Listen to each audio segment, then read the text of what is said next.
Le CSFRS a la volonté d'élargir, de diversifier et d'enrichir son offre publique pour exposer aux problématiques géopolitiques, aux problématiques stratégiques qui sont d'actualité et contribuer ainsi à la réflexion stratégique française dans son ensemble.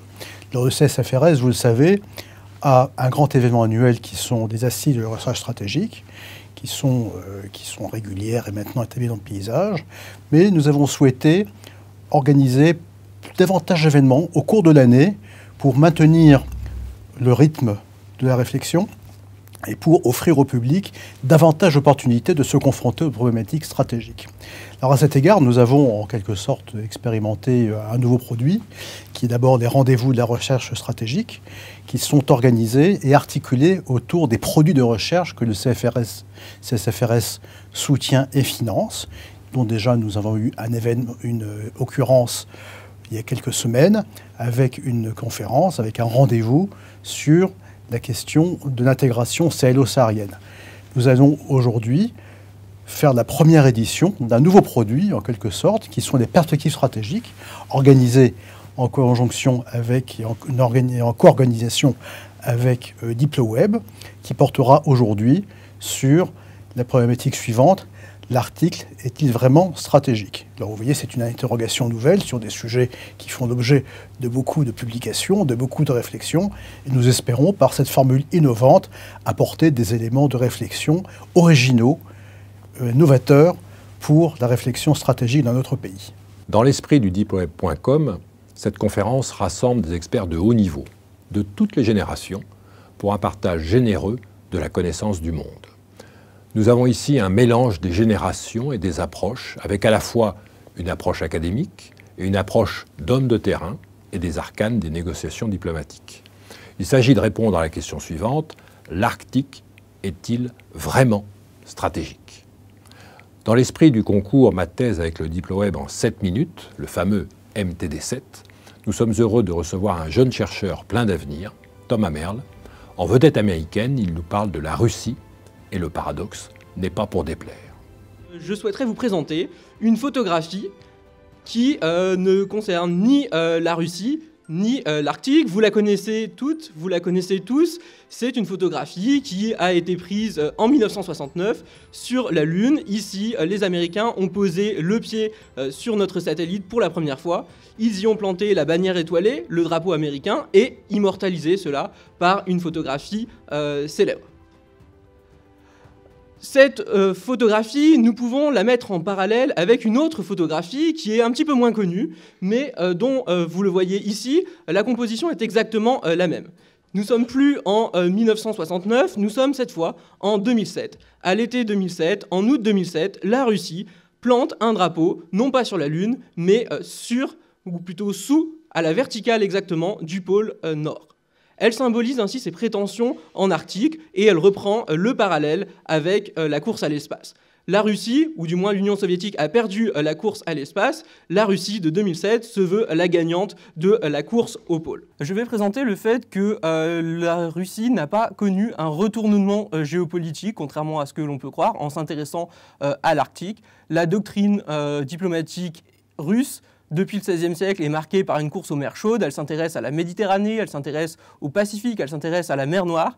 Et derrière son intérêt réel pour l'Arctique, c'est en fait ses enjeux au sud, c'est le Proche-Orient qui perdure, comme en témoigne la crise en Syrie. L'Arctique est donc stratégique, mais ce n'est pas le cœur de la doctrine russe.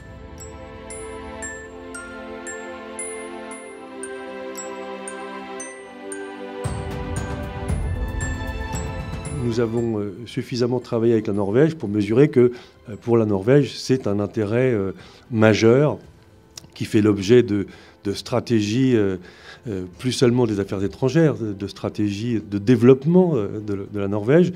Et que, pour citer une déclaration du ministre Børge Brende qui remonte à 2016, si je me souviens bien, lors d'un colloque en Russie, eh bien, le ministre expliquait que aujourd'hui, avec l'épuisement des ressources hydrocarbures de la Norvège en mer du Nord et en mer de Norvège, l'essentiel des ressources hydrocarbures de la Norvège, c'est dans la zone arctique. Donc l'Arctique, c'est vraiment une zone extrêmement stratégique pour la Norvège. Qu'est-ce que c'est que l'Arctique? Il y a plusieurs réponses, naturellement. C'est une zone située au nord du cercle polaire, donc au-dessus de 66 degrés 34 minutes. C'est la définition, je dirais, classique, et les astronomes ajoutent que c'est un endroit, c'est une partie du monde où il est possible de voir le soleil de minuit au moins une fois par an. Donc, au nord du cercle polaire, c'est en gros 21 millions de kilomètres carrés. Pour les Canadiens, la limite administrative, c'est le 60e, donc c'est plus au sud. Pour un océanographe, il s'agit d'un océan, l'océan glacial arctique. C'est la grande différence avec l'Antarctique, qui est un continent. L'océan glacial et les régions riveraines. Donc, vous voyez, ça se complique un peu.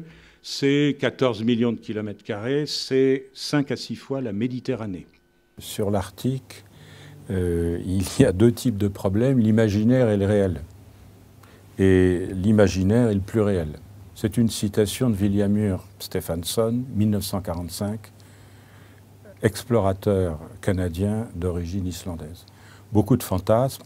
Quoi qu'il se passe, l'Arctique restera une région froide, avec de longues nuits pendant l'hiver, et une région polaire. Je crois que ce qui justifie l'intérêt pour l'Arctique aujourd'hui, dans tous les domaines, exploitation, exploration, tourisme, qui n'est pas négligeable, navigation en hausse, une région en transformation, on a besoin de règles. Alors, il se trouve que c'est une partie du monde où les règles ont plutôt bien fonctionné jusqu'à maintenant, notamment avec le Conseil de l'Arctique. Il faudrait que ça continue. Avec une touche intéressante également, c'est le rôle essentiel de la diplomatie scientifique. Problème qu'on retrouve en Antarctique d'ailleurs.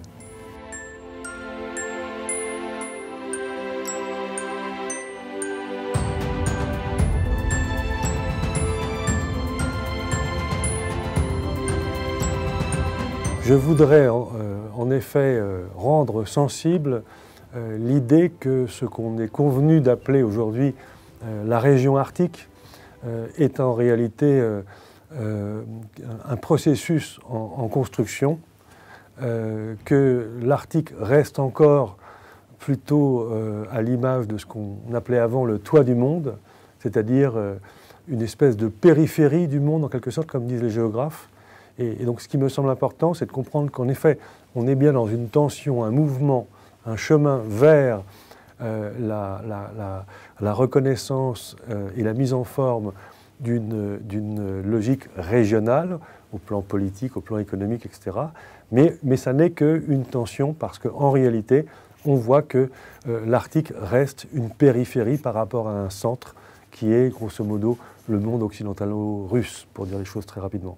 Groenland, 55 000 habitants, il vient d'y avoir des élections, il y aura un gouvernement de coalition, ils sont plus ou moins indépendantistes, ils veulent sortir du joug danois qui finance le tiers du budget, les Chinois sont en embuscade, les Américains ne laisseront pas faire, les Canadiens non plus, donc ça c'est vraiment quelque chose à surveiller de très près. C'est un sujet dont nous parlions déjà dans l'article « La nouvelle frontière » aux éditions du CNRS, à la suite d'un colloque d'ailleurs à l'école militaire.